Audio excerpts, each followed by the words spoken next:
In the heart of the 19th century, America grappled with the pains of a young nation, a nation forged from revolution, scarred by civil war, striving to unite its diverse population. In 1892, Francis Bellamy, a Baptist minister turned socialist writer, penned a pledge to stir the soul of a nation. Bellamy envisioned a powerful tool for national unity, a simple yet profound declaration of loyalty. His initial draft read, "I pledge allegiance to my flag and the republic for which it stands, one nation indivisible, with liberty and justice for all." These words were a testament to the ideals upon which America was founded. The phrase, "one nation indivisible," was a poignant reminder of the Civil War. The pledge, first uttered in schools during a Columbus Day celebration, struck a chord with a nation eager for unity. It provided a shared ritual, a moment of collective affirmation. Bellamy's words transcended their initial purpose, evolving alongside the nation, giving us an anthem of unity and reflection.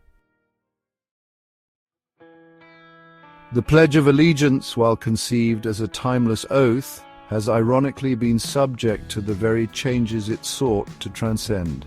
As the 20th century unfolded, the pledge underwent significant revisions, each alteration reflecting the prevailing anxieties and aspirations of its time. In 1923, amidst a wave of immigration, the phrase "my flag" was amended to the flag of the United States of America. This seemingly subtle shift from the flag to "my flag" carried profound implications. It aimed to clarify the object of allegiance. It also ensured that new arrivals pledged their loyalty to a symbol of the United States, not to their nations of origin. The most dramatic alteration came in 1954 at the height of the Cold War.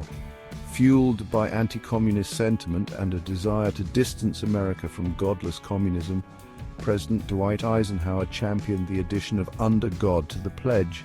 This insertion, imbued with religious overtones, transformed the pledge into a more explicitly spiritual statement.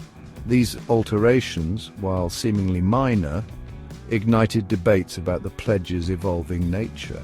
Was it a living document subject to the shifting sands of political and social change, or was it a sacred oath, its original intent inviolable? These questions continued to fuel discussions about the pledge's place in American society.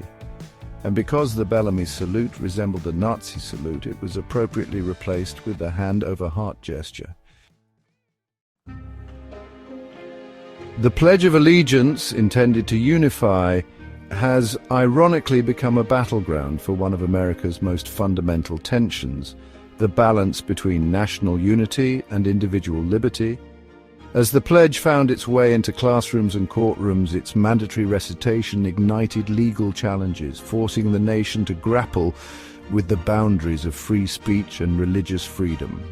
The Supreme Court, in its landmark 1943 ruling, delivered a decisive blow against compelled patriotism.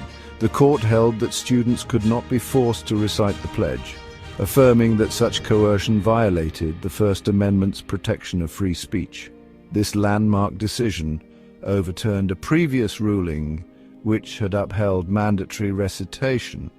The case established a crucial precedent. Patriotism, however deeply felt, could not be imposed by the government. This decision solidified the right to dissent, even when that dissent took the form of silence during a nationalistic ritual. The pledge, intended as a symbol of unity, became a potent reminder that true unity lies in respecting the individual's right to disagree.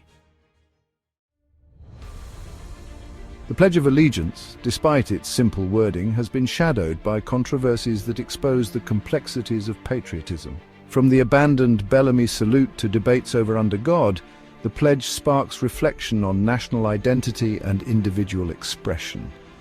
The Pledge of Allegiance has held a significant place in American history. Although not as frequent as it once was, many times you can find a ball game where the pledge is said to start the game.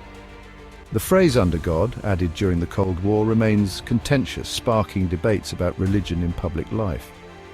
But despite controversies, the pledge remains a powerful symbol of American identity, challenging us to reflect on its meaning when even those who don't celebrate a particular faith still stand and hold their hands over their hearts in honor of that great flag.